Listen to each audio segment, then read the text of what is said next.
Okay, so I thought I'd continue a little bit with reading some of the things about empathy, specifically how they apply to law enforcement.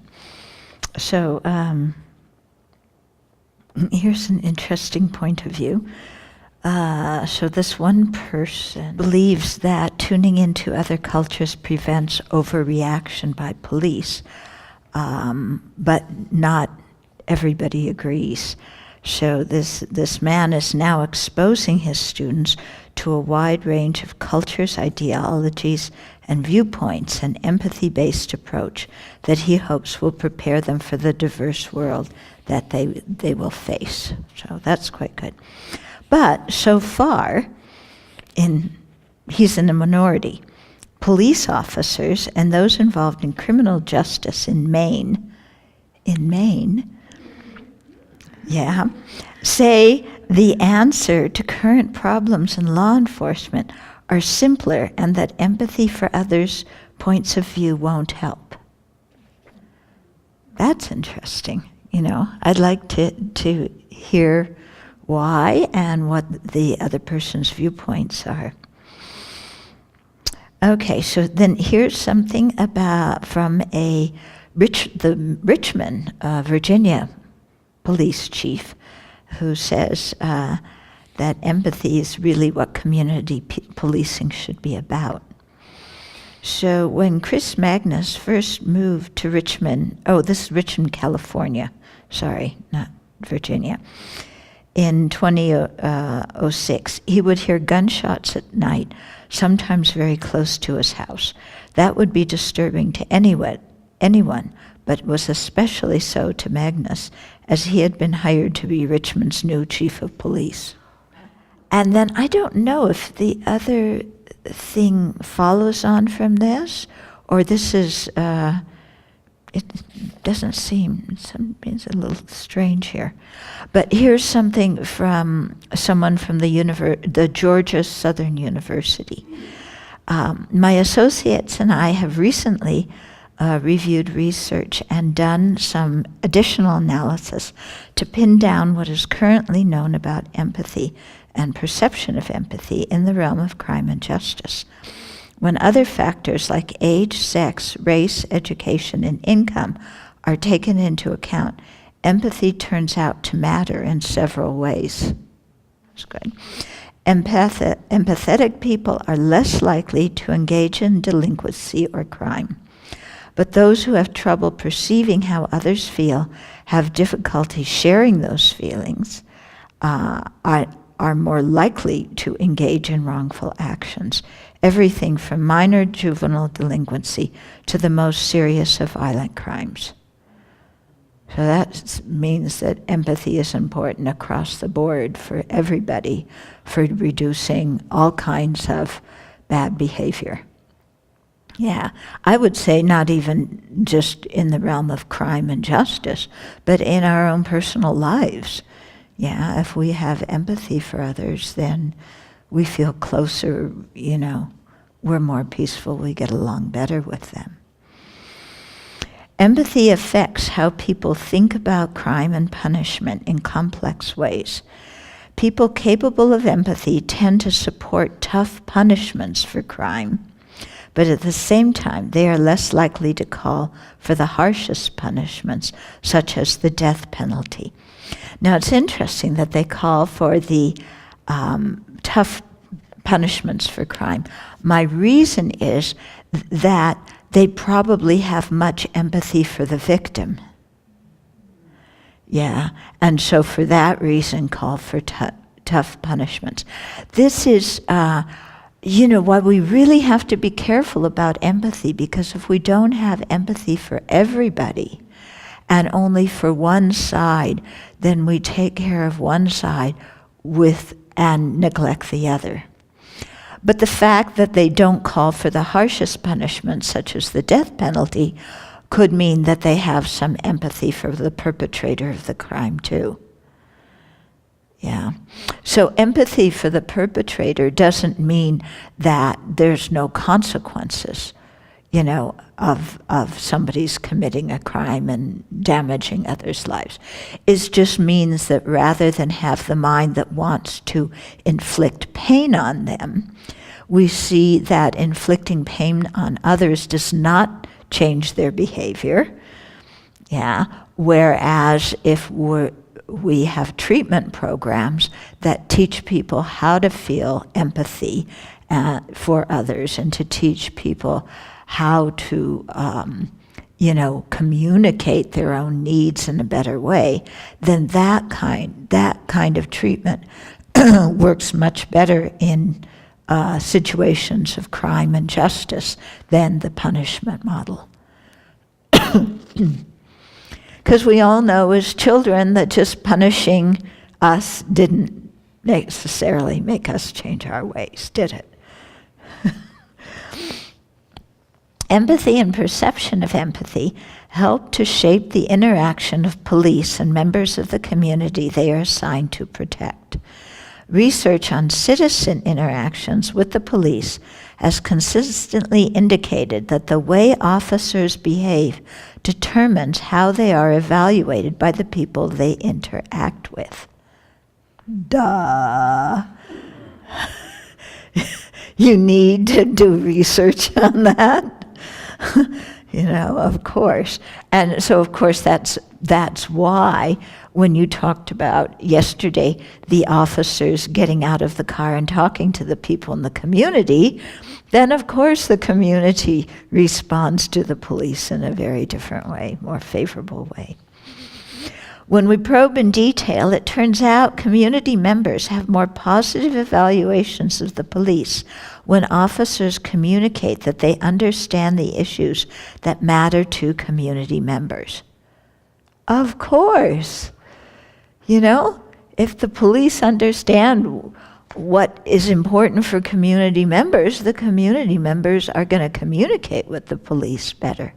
Right now, what you have in many communities is the communities do not call the police when there's a problem because they're afraid if they call the police, more people are going to get killed instead of their being protected. And this view in the community doesn't help anybody, but you can see how it could come about if there's a history of the police overreacting in situations, which could come about because there's been no communication between the community and the police. So of course, when you have better communication, you're going to have more empathy on both sides. The police behavior will change, the community's feeling will change. People will then be able to contact the police when there's something, and more community members will testify in courts of law. Right now, many community members don't want to testify because, they wind up having bad consequences, especially if it's a gang-related crime, and they're seen as siding with the police, in a community where the people don't like the police. So, if you have more empathy and communication, all that problem is going to really decrease, which benefits everybody. Okay, in Denver, local police veteran is providing empathy training for police officers. That's good. He's now, let's see. Okay, so he says that officers don't recognize the differences between someone who's fearful and someone who's threatening. That's interesting, isn't it? Because someone who's fearful and someone who's threatening may have the same behavior, but it's fueled by different emotions. And if you can't tell the difference, this is, I suspect, what happened with Trayvon Martin. Yeah? I mean, he's a kid. He was probably scared out of his mind. He didn't want to hurt anybody.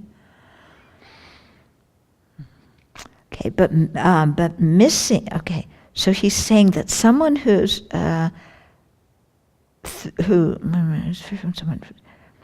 so empathy training could be a solution to some of the situations we've seen recently. But missing from training, he says, is one very important component. The officer has no training whatsoever on emotional awareness, empathy, and compassion, and how to manage their own emotions. Yeah. So this police veteran said that in the 1970s, the culture of law enforcement switched from guardian to warriors. But he does, however, believe that more empathy training could be a solution to some of the situations. Okay, from the guy who was hired to be Richmond's new police chief, who was hearing gunshots outside his house, he says, the term community policing has become such a buzz phrase that pretty much every department, if you ask them, would say they're doing community policing. And I think most believe it. But the challenge is community policing really policing the community in the way that the community wants to be policed, or is it driven by the police department? Yeah.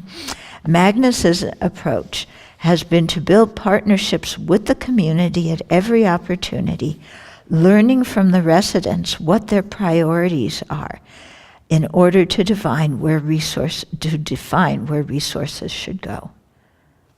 So that makes a lot of sense. Empathy with a badge and a gun. There's one police officer there with his badge and his gun. So he says, the way law enforcement deals with the mentally ill has come under scrutiny following a spate of officer-induced shootings across the nation. But Hull says that news reports miss the success stories behind law enforcement and the public they serve. That's true. Yeah, we only hear about the bad things. We don't hear about the good ones.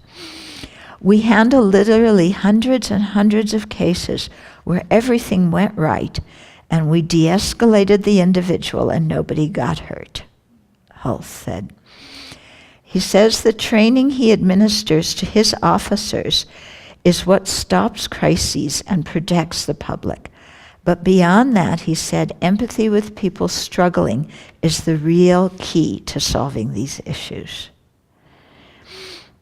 He hosts a voluntary crisis intervention training every year in April. He said a number of officers participate in the 40-hour training innovated by the Memphis Police Department. And that training focuses empathy with those who have a mental health crisis. So that's wonderful. You know, that sounds like a really effective thing they're doing in Memphis and also in Richmond, California, to really help the police handle mental health crises more effectively.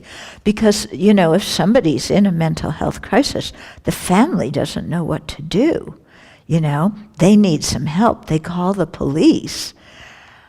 But, you know, if the police are you know, don't know how to handle their own emotions, or they think that this person who's mentally ill has a gun, you know, then all hell is going to break out. Whereas if they have some empathy and learn some skills, they can de-escalate it. And it sounds like in this one department in was that in Denver? You know, where it's successful. Yeah, so that's really good. Okay, and so of course, what we want also is more empathy of the community for the police, to recognize that the police are often in very difficult situations. They don't know what's happening. Yeah, they just kind of drive up and their adrenaline is pumping. And, you know, who knows what they were told over the dispatch, you know. So I just think of the case with, what was the little boy's name? His last name was Rice in Cleveland. Tamir Rice, yeah. So, you know, he was holding a BB gun or, you know, no, it was a mock gun of some sort, yeah, that somebody else in the park saw. They called 911. They told the person it may be a mock gun. Yeah, but the person at 911 did not relay that to the police, and I think didn't relay that it was a youngster, and so the police arrive ready to go and jumped the gun, you know, and got out of the car and shot this kid point blank. Showed no empathy for his sister who was trying to get to him, you know, when he was shot, to comfort him. So, you know, this is the kind of situation where if the police had more training, like this guy was doing, about their own emotional awareness, and if the dispatchers, you know, made sure that all the information got to the police officers, and if parents could make sure that for their own child's safety, their children weren't walking around with replicas of guns. Supposedly, these replicas have something orange on them that distinguishes them from real guns. But who's going to look closely? And I didn't even know that, you know. So, you know, I think also toy manufacturers need to be more aware of what they're putting on the market too. Yeah. But the point here of this whole discussion is we need more compassionate, upfront, empathetic discussion amongst all the parties involved, instead of just blame, blame, blame, and finger pointing. Yeah, to get people talking. Because I think everybody wants the reduction in crime. You know, I don't think the police really want to shoot people, you know. Yeah. So, you know, and I don't think the community really wants to mistrust the police. I think everybody wants to have a good relationship and come together and create the causes for that. So, you know, people need to do that. And of course it entails building up trust. And trust is hard to build up. Yeah, it's hard to build up and quickly and easily destroyed. But we have to start somewhere, don't we? Yeah, and so we have to give some trust on both sides of the thing, and see that we're all really looking for the same thing. And to, instead of seeing ourselves as sitting on opposite sides of the table, arguing about the problem, seeing ourselves sitting on the same side of the table, looking at the problem together. Yeah, because the community can bring resources and the police can bring resources. Yeah. Okay.